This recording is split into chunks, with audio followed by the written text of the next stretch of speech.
going on, guys? So, a lot to talk about. So, we got this this clown commented on my pics, Fat Joe, fake gangster rapper, rat that he is. You see, I got his paperwork all over my TikTok right now. Cooperated in 1991.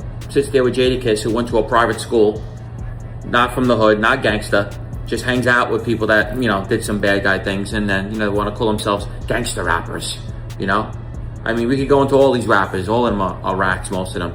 But they run their mouths like they're some big tough guys because nobody knows who they are. Nobody glorifies what they do. We do something wrong, we're on the front page of the paper. That's how it goes. I'm getting a lot of DMs and questions about Johnny Alite. I don't know what's going to happen with Johnny Alite, okay? Listen, the government's like this. When you do what you do and you sit with them, they'll tell you, hey, we tolerate certain things. Okay, when you come home, we get it. You get into altercations, fights, things with women. It happens. We get it. We don't like it, but it happens. But if you commit organized crime acts again, as if you were still a gangster, no. You're done. So I don't believe that he was really doing that because I know he knows how serious the consequence would be for someone like him because most of the guys that we are and all sit and talk, we're all career criminals, most of us. You think the mob bosses were asking what? Ballet dancers to do crimes for them? No, the worst guys in the area commit these heinous acts for the higher ups. That's why we get a second chance in life because we work for the important people. Don't you get it? It's all a deal. It's a business deal. But they'll tell you that. You go home and you start acting like you're in the mob again, we'll put your lights out. You can actually go under your old guidelines, which most of us cop out to 25 to life plus 60, crazy stuff. My guidelines, I believe, was like 20 to life I copped out to in the feds. So you commit organized crime acts again, you can go under those old charges again. I don't know how this is. I can't see him doing this. I mean, they're saying they have evidence. I believe they took something and they made it bigger than what it was because he sat on that seat as a city councilman and they didn't like it. So we're going to find out in time what's going on. I just wanted to update everybody. Fat Joe is a rat. He 100% got my YouTube taken down. He reports me. He makes comments on my page. He cooperated in 1991, just so you know. Yes, I have the paperwork. It's coming out. That's why he got me taken down. So, like I said, I'll continue speaking my piece. Before John Alite ever landed back behind bars, his name was already heating up online because Fat Joe had just called him out in public. Fat Joe, soft nigga, that thinks if he talks about street guys or ex-street guys, it makes him credible. Nobody can fuck with you. We had like a rat. He gotta be a rat, right? Yeah. Fuck Fat Joe, you pussy. Yeah. You with Joe. These guys, but they got worse. That's the same guy. Fat Joe, who's a rapper, was talking with Joey Molino. I don't know, they were on some podcast. I didn't see the interview. But Fat Joe called John Alite a rat. You were nothing but a little big. That's all you were. You were not a tough guy. You were far from it, and you know that. So let's not go there. Because you remember a guy, Jason Hernandez. Remember Jason Hernandez, Little Chucky? Little Chucky opened you up. Hey, yo. That you were petrified of him. And Chucky stood about 5'5". 5'5". You remember Chucky? Joey Crack was sitting on a podcast talking about street figures and former mob guys when John Alite's name came up. And Joe did not dance around the label that has followed Alite for years. That one word changed the whole temperature. John had spent years trying to rebuild his image as a former Gambino associate who claimed he left the street life behind. I gotta address a video of Fat Joe, soft nigga, that thinks if he talks about street guys or ex-street guys, it makes him credible. You're a soft nigga, first off. You were accused of a girl, 2010, sexual assault. You should be hiding under a rock somewhere, because what I hear, what I understand from your past friends, and I'm friends with some of the TS guys you used to stay with that you fucked over. I'm friends with Cuban Link that you fucked over. So I know I'm getting good information. You're known to taking girls, abusing them, sexually assaulting them, selling heroin your whole life in the Bronx. You ain't no successful singer or money guy, so you can put that shit to rest. You're a classless pig that wears 30 chains around his neck like a child, like you're 15 when you're near 60. And how dare you talk like you want to help kids? Help kids do what? You immature clown. You're nothing but a piece of shit that fucked around with hookers your whole life and strippers. Look at you look like a one-eyed turtle. Bald-headed, fat, sloppy body. Abused your wife your whole life, disrespected her with hookers and girls, and every girl that you abuse, you shouldn't. And I don't know how that guy sat next to you, knowing that you were accused of all kinds of rapes. You're a low-life, garbage, typical Hollywood big mouth. Little spoiled brat, acting like you're a hardcore nigga. You did a couple of months in some county bullshit for, I believe, for tax evasion or some crap. And you're trying to act like you're this hardcore guy because you're mentioning my name and other people's names. When you go to bed at night and you can't get it up, stop mentioning my name. Go mention somebody else's name when you're trying to stay with your wife and who knows why she's with you. You're a dead bum. But Fat Joe went straight at the most controversial part of his past, his cooperation with authorities. John did not let that slide. He fired back with a full-blown rant, accusing Fat Joe of using street names and old war stories to make himself look tougher than he really is. He also brought up people from Joe's past and claimed former associates had been feeding him information. Whether every story John told was accurate is a whole different conversation, because these were his claims, not proven facts. But his message was clear. He wanted Fat Joe embarrassed, exposed, and forced to answer him publicly. John kept going, attacking Joe's image, his career, and his personal life. This was not some calm disagreement. It sounded personal, and John made it seem like he had even more information ready to drop. That is what made the timing so wild. While Fat Joe was outside enjoying himself and showing love to the Knicks, John Alite was online talking like Joey Crack was about to face one of the biggest exposés of his career. But before John could release any so-called bombshells, the whole story flipped. Suddenly, Fat Joe was no longer the man under pressure. John Alite was. Then everything flipped overnight. While Fat Joe was outside enjoying the Knicks' playoff run, one of his loudest enemies was reportedly being taken into custody and sent back to a place he knew all too well. Just days earlier, John Alite had been calling Joe out, making serious accusations, and hinting that he had information that could shake up the hip-hop world. He was talking like a major expose was coming, but before any of those supposed bombshells could land, John became the headline himself. According to New Jersey authorities, the former councilman, an ex-mob associate, was charged in connection with an alleged loan sharking operation. What's going on, guys? So I want to just put that out there before all the bullshit stories start happening and, you know, they get a hold of it, all the haters. Johnny Alite was locked up today. Hey, Gene, what's going on? I can't believe it. They locked Johnny Alite up.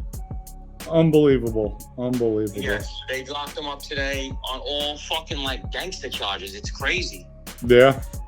Yeah, I'm reading them off. It's loan sharking, extortion, threat fights, all that like RICO shit, but it's a state got it right now. The Attorney General of Jersey locked them up. It's a lady.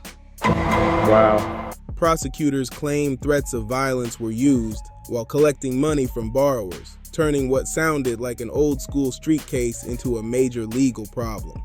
And this was not some random internet personality getting arrested.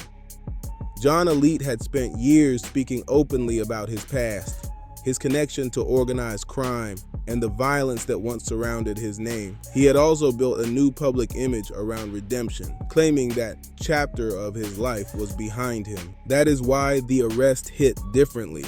John had gone from former Gambino associate to government witness, author, speaker, and even local politician. For years, he presented himself as someone who understood where the street life leads and wanted younger people to avoid making the same mistake.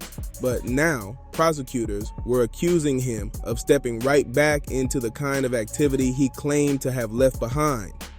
The timing made the whole situation look even more dramatic because John had been focused on exposing Fat Joe while authorities were allegedly building a case around him. My YouTube page was taken down, the one that I was, playing around on and getting everybody mad on because, I say what I want, do what I want, when I want, and then people can't handle that. Fat Joe, the fake gangster rapper from the Bronx, the one with all these fake war stories on the internet now. He robbed the whole gym, beat up karate people, this clown. He's reporting me. He can't handle what I'm saying about him. Obviously, the The truth hurts, you know. We got paperwork on him. Everything's exposed about him. He's hanging out with people that I know that cooperated, but yet you're sitting with Joey Molino. Joey Molino knows it, and he's all sitting together. Like, I'm about to expose that real soon, too. 1 minute, John Alite was online promising smoke. The next minute, people close to him were announcing that he had been locked up on charges that sounded straight out of his old life. To understand why these charges caused such a reaction, you have to look at the life John Alite built his name around. Fat Joe is gloating, and to me, that's haters. That's haters. So to gloat at somebody else's misfortune, really, it's not good. He was not known as some ordinary local politician. He was an Albanian American from Queens who became associated with John Gotti Jr. and figures connected to the Gambino crime family. Over the years, Alite openly described himself as an enforcer who handled serious street business. In interviews, books, and public appearances, he spoke about shootings, beatings, and the violent reputation he carried during that time. Those are his own accounts, but they helped turn him into one of the most recognizable former mob figures on the internet. Eventually, that lifestyle caught up with him. Alite faced major federal charges, served time behind bars, and later cooperated with prosecutors. He testified against former associates, including John Gotti Jr., and that decision changed how many people viewed him forever. I almost got this fake gangster rapper pretty mad. He keeps commenting on all my pictures. Fat Joe. Okay, we all know you no good. Okay, we all know that you're a fucking fake gangster telling fake war stories on the internet. Okay? Now you're over here trying to, glaze Joey Molino like he's something. All right, buddy? Listen, I'm gonna have fun with you, all right, man? You have no idea what you're stepping into. This is gonna be like a 50 Cent beef, when you got abused by him, and you got abused by Papoose, and you got abused by everybody else. I'm gonna abuse you too now. All right? So we're gonna have fun now, all right? The bad guy from Sonic the Hedgehog. That's what you look like. With your friggin' painted on goatee. I never seen anything like you in my life. Commented on my pics like you're some big shot. Walking around with police. Walking around with security. Wear this, wear that, but I don't have no security. It's funny. Security you walk around with. You're just like the rest of them. All this. To some, John became a man who escaped a destructive life and tried to warn others. To his critics, he became an informant who broke the same street code he once claimed to live by. That debate followed him into every interview, every argument, and now his conflict with Fat Joe. After prison, John completely reinvented himself. He wrote books, became a motivational speaker, appeared on podcasts, and eventually entered local politics in New Jersey. His entire new image was built around redemption and the message that young people should stay away from crime. That is why these new allegations hit so hard. Prosecutors were now accusing a man who publicly preached change of being connected to an alleged loan sharking operation, where threats were reportedly used to collect debts. Nothing has been proven in court, and John is entitled to defend himself. But from the outside, the story looked almost unbelievable.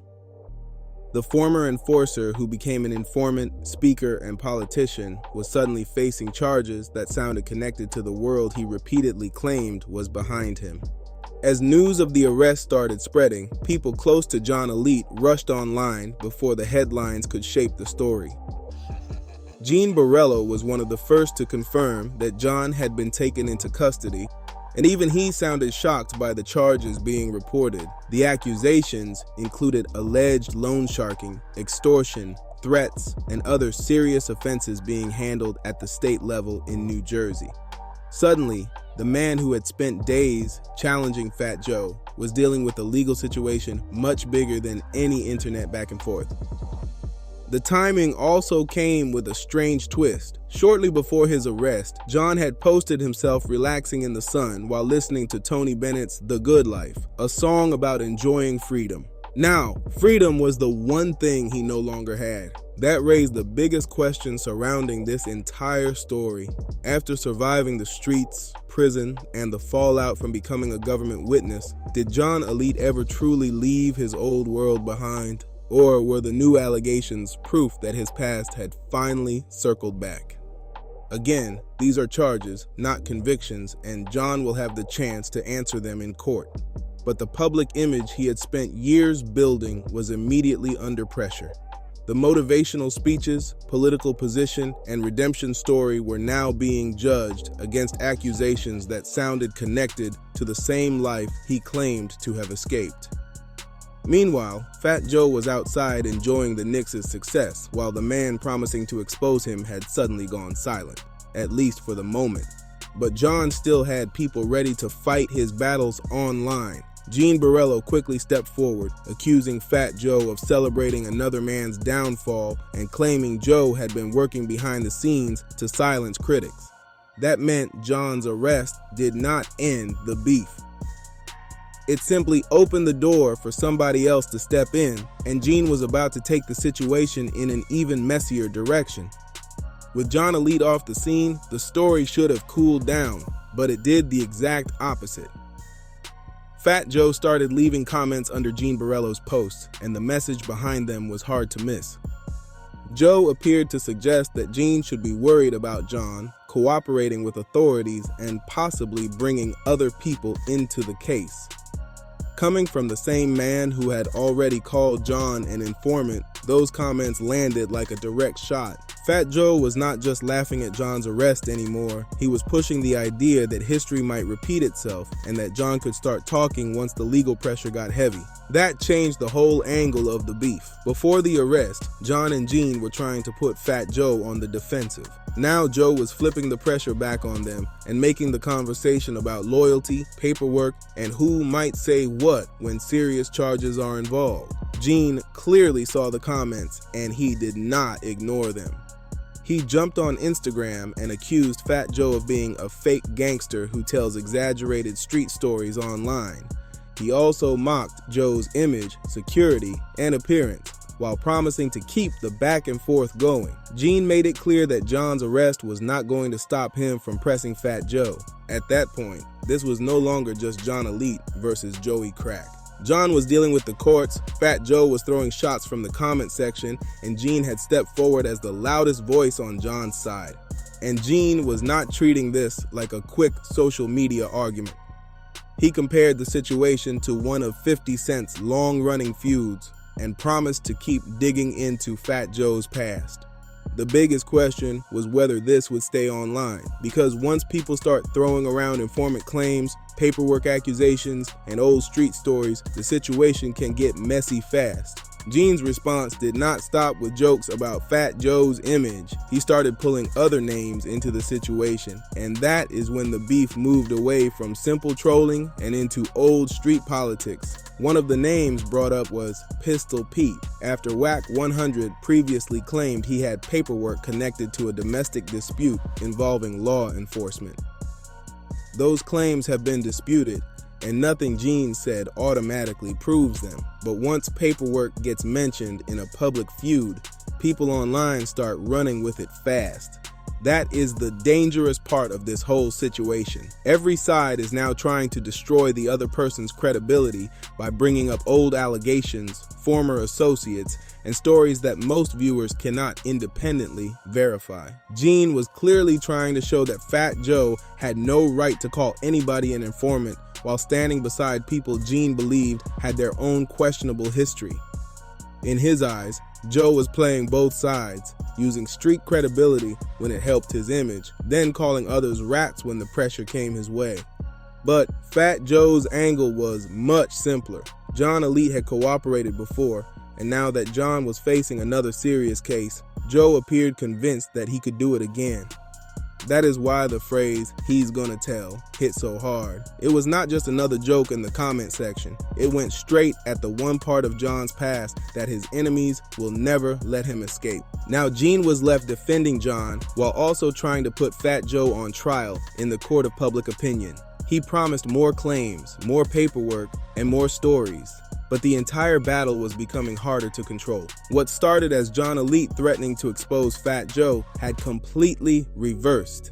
John was behind bars, Gene was carrying the fight online, and Fat Joe was sitting back suggesting that the biggest revelation might come from John himself. At this point, the whole situation has flipped upside down. John Alite started this by threatening to expose Fat Joe, but now John is the one fighting serious charges while Fat Joe keeps poking at the weakest part of his reputation. Gene Barello is still keeping the pressure on Joey Crack, but every new post only adds another layer to the drama. Old names are being mentioned, paperwork claims are flying around, and both sides are trying to prove who really lived what they talk about. The difference is that Fat Joe can argue from a distance. John has already cooperated with prosecutors in the past, so Joe does not need to invent a new angle. All he has to do is keep repeating that history and let people wonder what John might do if the pressure starts closing in again. But nothing has been proven in this latest case, and John Alite still has the right to fight every allegation in court. Until more evidence comes out, nobody outside that courtroom truly knows where this case is heading or whether anybody else will be pulled into it. What we do know is that this beef is far from finished. Gene has made it clear that he plans to keep coming at Fat Joe, while Joey Crack looks comfortable throwing shots and watching the situation unfold from the sidelines. So did Fat Joe finally get the last laugh, or is Gene sitting on information that could bring the heat right back to him? And if John Alite starts feeling the pressure, do you believe he stays silent? Or does Fat Joe's "he's gonna tell" prediction become the next major twist? Drop your thoughts in the comments, hit that like button, subscribe to Dripzine, and turn on notifications so you do not miss the next update. Around here, we do not make the news, we break it down.